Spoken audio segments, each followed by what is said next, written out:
You are listening to The Ben Keech Show, where every day the objective is simple. Ben will never stop fighting the fight and lighting the light on topics that affect you every day. Hello, everybody. My name is Ben. You have tuned in somehow, some way to The Ben Keech Show, wherever you're at. I'm not really for sure. I don't even know if I care, but I'm glad that you are here as we are talking with three of my friends, also people that I've met through the Kansas City Singles Facebook page, and we are going to talk about all things related to boys and girls and dating and love and all the weirdness that happens around that. So thank you for tuning in. Just a reminder, if you're watching on YouTube, you should subscribe if you're a normal, nice person. If you're maybe listening on Spotify or Apple, you can leave nice comments and ratings and things like that help me make millions and millions of dollars someday. So I appreciate that and don't believe everything you hear. So let's get right back. Let me introduce who I have here. I'm Ben, obviously, and we have Stephen Shaw. Stephen, 3 words that are interesting about you that you want to tell people. What would those 3 words be? I have no idea. Perfect. I think that's more than 3, but okay. we'll swing it. We'll go there.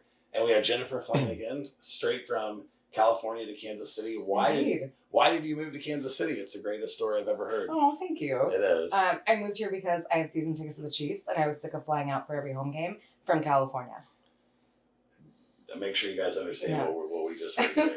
There's a person who lived in California that loved the Chiefs so much. Yes, I moved here. That you just moved and I here. have season tickets. Right. Mm-hmm. That's a good story. Mm-hmm. Yeah. Thank you. I do love them. We don't always like California. We feel like it's... fine. It's a good state, I'm sure. It's not going anywhere except for to hell in a handbasket right now. Poor California. It's beautiful, though. I will say that. It's gorgeous. It is. It's pretty. Better than here in that case. Yeah. Sorry. Yeah. We all understand. We all agree. And then next to Jennifer is Drenda Craybill. Drenda, tell everybody something interesting about you. I know it's such on the spot. Too interesting. You have an interesting Snapchat name, but that might be Sunny D, my friend. Okay. Sunny D. See, I think that's my Snapchat. That's good. Yeah. And it fits your personality. Yeah. You're just happy and vibrant and all the things. Positive and hopeful and just looking to learn lessons and do all forward and just try to yeah. Well, I love it. So, let's start with this question. So so here's a quote, and I'll let you guys decide who wants to answer this. But someone said once, you should keep your eyes wide open before marriage and half shut after. Keep your eyes wide open before marriage, no sexual jokes, and half shut after. What is that? Well, you can if you want. I've got nothing then. Okay. I'm not trying to regulate. What do you think that means? Keep your eyes wide open before marriage, half shut after. None of us are married. Have we all been married? I don't even know if we've all been married. I've been married. We tried it once? Yeah, I was divorced. Like a roller coaster? I was with my ex-husband for 18 years. Okay. I was with my 19 years. About 3 years. 3, okay. I can only last. Rough crap. That was a rough 3 years. It's okay. No offense to the Mrs. Shaw or whatever. 21 years. Oh, yeah, okay. Cheers. Yeah. Cheers. Goodness. Okay, so we all have some level of experience, some more than others, but it's okay. What do you think that quote means? What's your take on that? Who wants to pipe in? For me, that makes me think of, when you're going into marriage, know what you're getting into. Know that this is your person. You can't change them. I think habits can change providing the other person wants to change them, but innately who they are to their core, you need to know who they are because they're not going to change. This is who it is. And I think after you get married, eyes half shut is, to me, it's don't sweat the small stuff, right? It's if it's not life shattering, he left a fucking sock on the floor. Right. You're not going to die. Right. I think to keep things copacetic, to be happy, right. It's say something when it's truly meaningful or if it really bothers you. But if he left a sock on the floor, right. pick up the fucking sock. Sorry about the cursing. No, it's allowed. It's okay. Zone. For me, it's of the betterment of the whole marriage. Is nobody wants to be married to a nag or a nitpicky, and it's like you knew he was going to leave socks on the floor going into it. Right. So if that's what you signed up for, then that's how it's going to go. But speak up about the meaningful stuff. That's what it means to me. I love it. No, that's good. What else do you guys think? You want to add to that? That was good. Good start. What was it again? Keep your eyes wide open before marriage, half shut after. So how I interpret that is before marriage, you're doing the dating thing. You got your eyes wide open. You're kind of checking out everybody, trying to figure out who your person is. Once you're married, you've got that tunnel vision, and you should really only focus on your person. Okay. That's how I interpret that saying. Okay. I like it. I feel like eyes wide open, especially like in the dating process, there's just there's a lot out there. There's a lot of people dating. There's a lot of people single. So, probably being patient and also invest, like truly trying to get to know someone too, I think, like what you were saying for sure. Drinda, did your ex-husband leave a sock on the floor? What was it? Fuck that sock. No, that's not a good question. But yeah, so maybe a time or two. Yeah. How do you? Okay, so What was the phrase again? well, actually, I'll take a segment of it and ask you this question. Okay. So, what would have been nice in your marriage? You can say it from your standpoint or his standpoint. It could be a kind exchange. That would have been better if you would have maybe not focused so much on it. Maybe this was a minor that we made a major in our marriage. Was there anything that from you to him or him to you that it really wasn't that big of a deal, but it seemed like it always was a big deal? I would just say the lack of conflict resolution and communication surrounding that. Yeah. Because you're always going to have conflict. Right. You're never going to agree wholeheartedly on everything. You're going to have to compromise, negotiate, as you would in any relationship. However, those times where we completely disagreed and butted heads and didn't resolve that conflict, but just swept it under the floor and carried on business as usual with the normal routine, eventually that builds up. That builds into resentment. It builds into lack of communication and shutting down, and it's not positive, Right. So that's a minor thing that it could be minor, but when it builds up, when it's not addressed timely, then that's when it can become something major and devastating to the marriage in the end. And it was for mine. Right. Yeah. I think that the word that kind of stands out to me, especially with the last half of that, your eyes half shut after, has to be connected with grace and like patience, and that you can't, you're just not going to, we can be pretty perfect for a while, or we can do the right thing a lot of times, but in marriage, all the stuff about that. They know all this. There's no secrets anymore. Like that's it's not all real. Like being perfect. That's not real. Yeah. Right. Part of what I read into that is eyes half shut. Mm-hmm.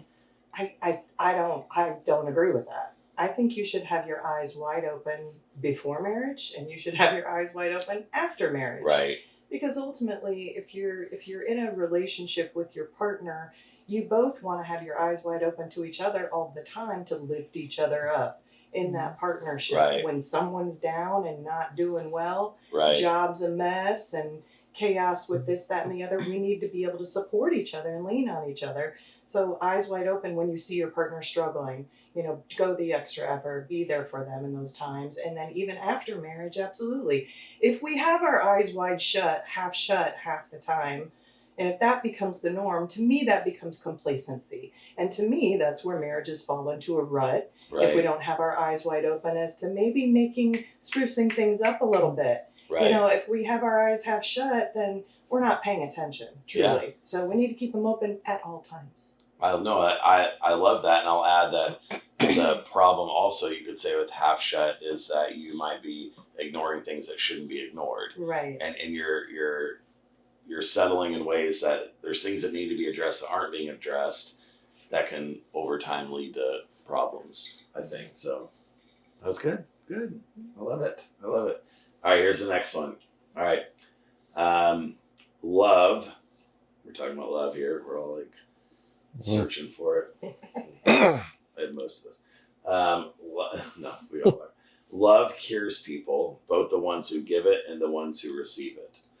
Love cures people, both the ones who give it and the ones who receive it. What does that mean?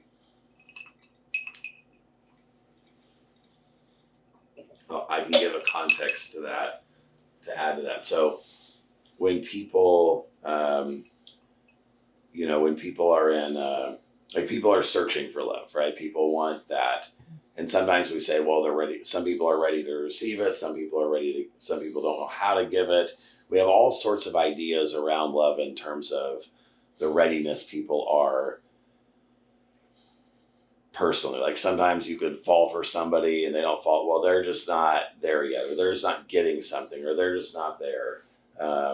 We sometimes say you need to be cured before you can even love, or you need to love yourself before you can love others. There's all these like ways we play it.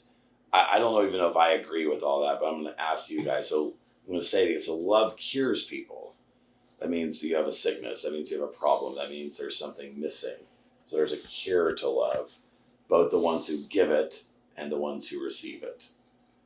I don't know that that's necessarily true. Why? I can only come from a place that is situational for me. I can't speak in generics. So was dating someone for about 6 months. In fact, spoke with him recently. And I loved him fiercely. And he admitted recently that he was closed off and was not open to it. And so I don't know that it's love cures all. I think that there's more, it's more complicated than that. And I think the person has to be, maybe whether or not they know how to receive it or how to give it, you can learn that shit. I think they have to just be open to it. If they're not open to it, you can't like shove it down their throats. It doesn't work that way. How can you learn it? How do you learn love? I think some of it is asking questions, like coming from a place of curiosity. I think some of it is moving past your own, like working through your own bullshit of like, introspective and having that self-awareness of what's going on with me, that I am feeling this way, or I feel like I'm closed off to it. It's, what are those, if you're dealing with some stuff, what are those coping mechanisms? I think it's different for everybody. And I think it's talking about it and having conversations. And I think some of it's like modeling the behavior. And I think a lot of it is being able to identify the feelings and the things that you're dealing with and to be able to articulate that to another human being. Right. Not everybody can do that. And sometimes the other person doesn't care in the way. Also that. Yeah. Yeah, they just don't want to. Yeah, it's just too much or overwhelming. Yeah. Or everyone has different capacities to care. Mm-hmm. And that's something to kind of figure out. I definitely have some thoughts. Do you guys have anything else on that, or any thoughts? I think it's backwards. Okay, what is that? So love cures all. No, I think you need to self-reflect and work on yourself. And then once you do that, then you're able to love. So what comes first, the chicken or the egg? So if I'm self-reflecting on love, what am I supposed to do? Tell me how do I get to point A so I can get to point B? Like I'm just trying to understand. Well, it's different for everybody. Everybody's got their own things. What's your thing, Steve? What's your, how do you, That's personal. I ain't had enough to drink for that. But everybody's got their things. I know I've got things I need to work on. And I know. And I'm not even trying to date until I work on those things. And Well, what are those things you're working? So what are the things? Because I hear that a lot from people. So what are the things that you should have in line before you date? Like just as a human being, male or female, like where should you be to where, okay, you now are okay to date? What is that? The vague answer would be figuring out who you are. Okay. Okay. So then But we can nitpick into that, but figuring out who you are. Okay. So there's things about me I figured out this year that I had no idea. So, it's things like that. Cheers. yeah. Well, all right. So the last, Share. well, maybe not just this year specifically, but 23, 24. but the last few years, I've gotten more into hiking and hiking up mountains and There's mountains here? No, I have to go to Colorado. Okay, sorry. Yeah, there's not shit I go here. to California. Yeah. But things like that, I had a personal loss, and that's what got me started into that. And so, it helped me through that. And then, with that, it just some growth there. Yeah. Okay. So That's so there's one thing, I mean, I agree with you. I think that, okay, so you guys, everybody here, if I could snap my fingers and you fall madly in love with your perfect person and they fall madly, like you say, snap your finger, you'd be good with that, right? Yeah. If all it took is me to snap my fingers and it's like done. Yeah. Okay, we're Say okay. less. Yeah. Okay. Mm, Snap twice, maybe. I like You're to put a little bit of effort into, Well, okay. nothing's easy in life that's worth having. Right. Okay, Come on. So Come on. fair enough. Come on.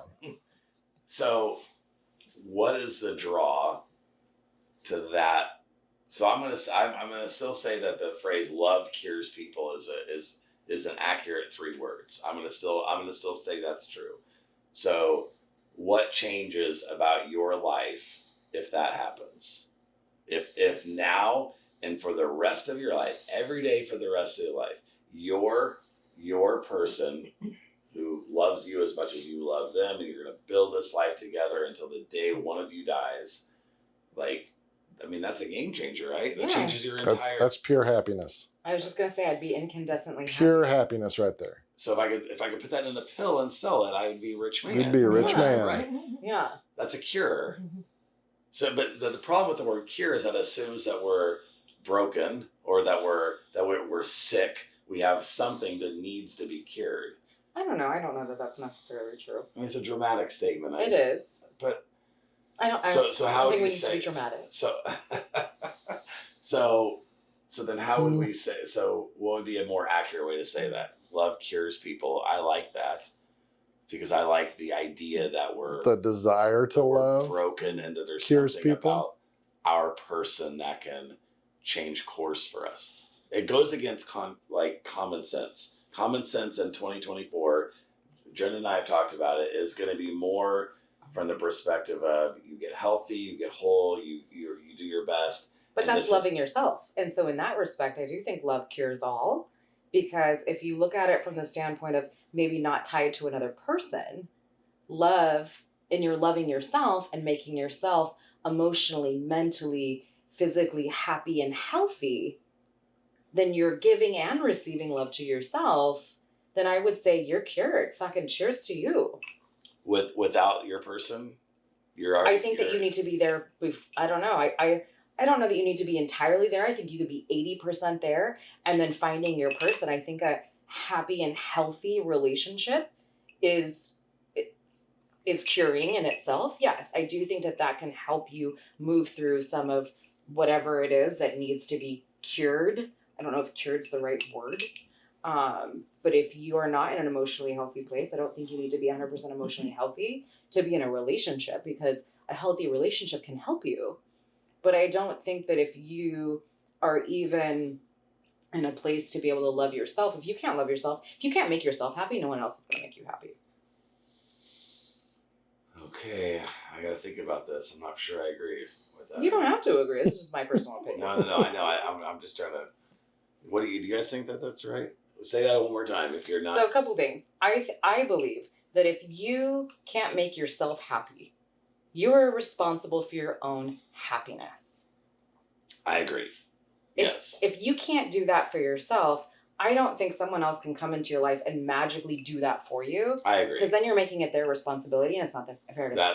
And it's going to be a failure because they're going to let you down. Exactly. Yes, that's good. Isn't that That what is my cures point. you though? So love, if you can figure that out, what makes you happy and make yourself happy every day, isn't that loving yourself? No? I mean, I make myself happy every day, and I sure as fuck love myself. Well, So I agree. I feel like I do as well, and Yeah. I always have. I think that's been relatively, I don't want to say easy, but I like, I love myself. I don't like even saying it though. I think Why? Why is that uncomfortable for you? I don't know. It seems like, I don't know. Seems what? I do though, but I don't like saying it out loud. Why? I don't know. Don't like saying what? I love myself. Oh, I think fuck, you I do know. don't. You just don't want to say it. I don't.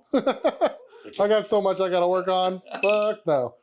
It just seems. But you know what? That's But the first was step thank to you. loving I yourself. was just gonna say, That it's is Yeah, the but- first you step love to loving yourself, yourself that is you're working on acknowledging it. that you know where you need to do Yeah, work. I think that in That's itself like- is I loving agree. To yourself. not acknowledge agree. and to act as if you have nothing to work on ever, because we all do. We're Yeah, sinful Now that's beings, easy. we're all a man. We're WIP. sinful beings. That's At the the end of the day, difference. we Yeah. all got our shit, Yeah, our baggage, and we know we need to work on it. But yeah, that's where the beauty lies, is knowing that, you know what, we should be lifelong learners. yeah. We should continue to unpack our baggage and lighten our load I a love little that. bit as we go, and develop, and just strengthen the relationships in our life through acknowledging our downfalls, because we're not perfect.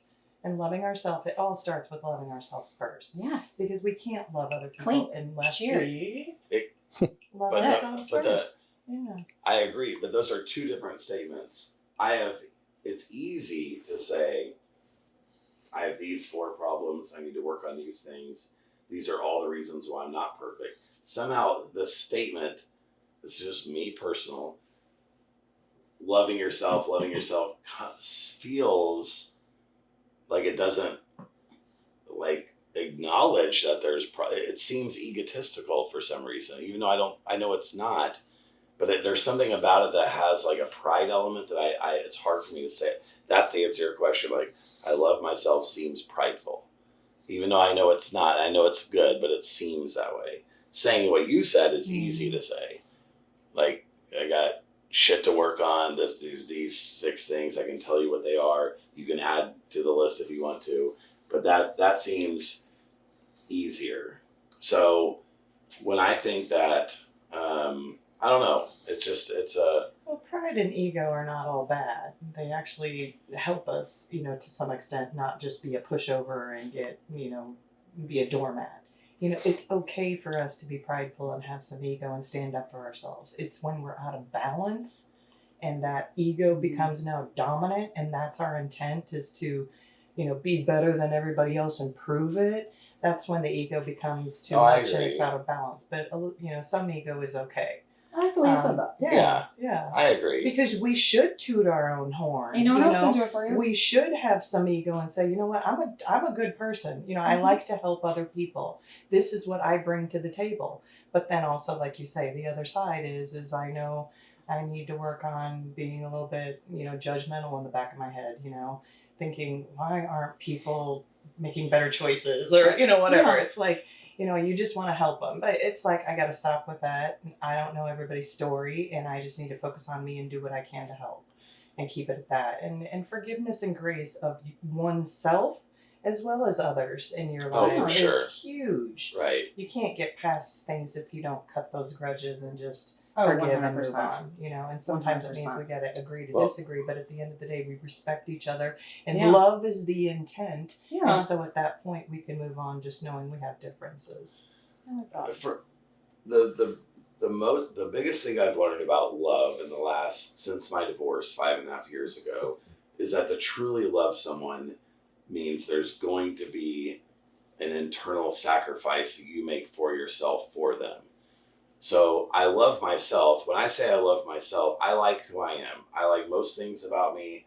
I'm glad I'm not trying to change a lot of things about me, except for obviously mistakes and problems with me. But in general, the person I am, I like. But if I'm going to love someone, then it's sacrificial. Then it's not about me, in the sense that, like, to show up for somebody else, to love them in the way that I would want to love someone, means a lot of times I feel like you have to put yourself.